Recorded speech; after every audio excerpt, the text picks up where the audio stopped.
Hi everyone, this is Shivani again, your English teacher with a very interesting topic. But before starting the topic, I want to show you some pictures. Have a look. There's one girl, one dog, one car. As you know, these are the nouns. The noun girl stands only for one person. Dog stands for one animal, and noun car stands only for one thing. That means when we are talking only about one thing, one person or one animal, those things are said to be in singular number. That means we can say that these are singular nouns. Now look at other pictures. Now we have two girls, two dogs, and count the number of cars. We have 5 cars here. That means these are more than one, isn't it? So here the noun girls stands for one person, dogs stand for one animal, and cars stand for more than one thing. So we can say that the nouns which are more than one, which are many in number, they are said to be in plural numbers. That means we can say them that they are plural nouns. So the nouns which stand only for one, they are called singulars, and those which stands for many, they are called plurals. And as we can count the number of these nouns, so the other name for singular and plural is numbers. Singular means one, plural means many, and the other name for this is called numbers. Let's see a few more examples for this. Now what you see here is one apple, and if we talk about more than one, it becomes apples. And how it becomes apples? We have added just one S after that. So single is apple and plural is apples. Here we have one clock, and if we talk about more than one, it becomes clocks. We just have added S at the end. Now here's we have one hat and many hats. Okay, now but it's not same every time that when we have to add S at the end and it becomes a plural. We have to follow certain rules for this. So we'll see how does it goes. To change singular to plural, different singular nouns require different rules to be changed into plurals. That means there are few rules by which we can change singular numbers to plurals.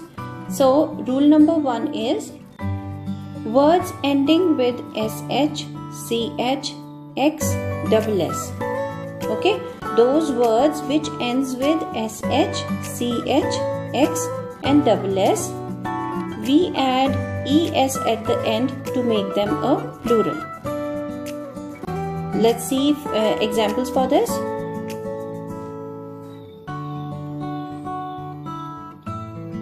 We have a bus. It ends with S. Now what should be added to make it a plural? We have to add ES at the end. One more example. Here we have a fox, and now we have many foxes are there. So to change them to plural, it is foxes. We have added ES at the end and it becomes a plural noun. Now we have a bench here. It ends with CH. You must have seen this kind of benches in the garden. Now there are many benches. We have added ES at the end, so it becomes plural. Now we'll go for rule number 2. Okay, before that we'll have some more examples. Now this is box. If we change it to plural, it becomes boxes. We have added ES this is one glass, and when we add es at the end, it becomes glasses. Okay, so you have to remember this. Those words which ends with x, ch, double s and sh. To make them plural, we have to add es at the end. Now, rule number 2. Words ending with f or fe. Okay, the words ending with f or fe, we have to add ves at the end. We have to take off f and fe.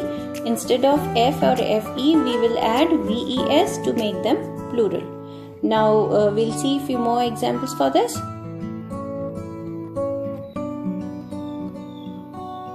See, what's there? It's a laughing leaf. L-E-A-F, leaf. It ends with f. And if we want to change it to plural, we just have to take off f and it will become ves, leaves. Now knife, K-N-I-F-E, knife. It becomes knives. When we talk about many knives, it is knives. Now see, this granny is wearing a scarf, and here we have many scarves, so it becomes scarves. S-C-A-R-V-E-S, scarves. Okay, now you have learnt about 2 rules. That is, one was words ending with ss, ch, x. We have to add es at the end. And for those words which ends with f or fe, we have to take off f and fe. Instead of these, we have to add ves at the end to make them plural. Fine. For few more rules, you have to see my videos, which I'll share with you. Okay. Bye bye.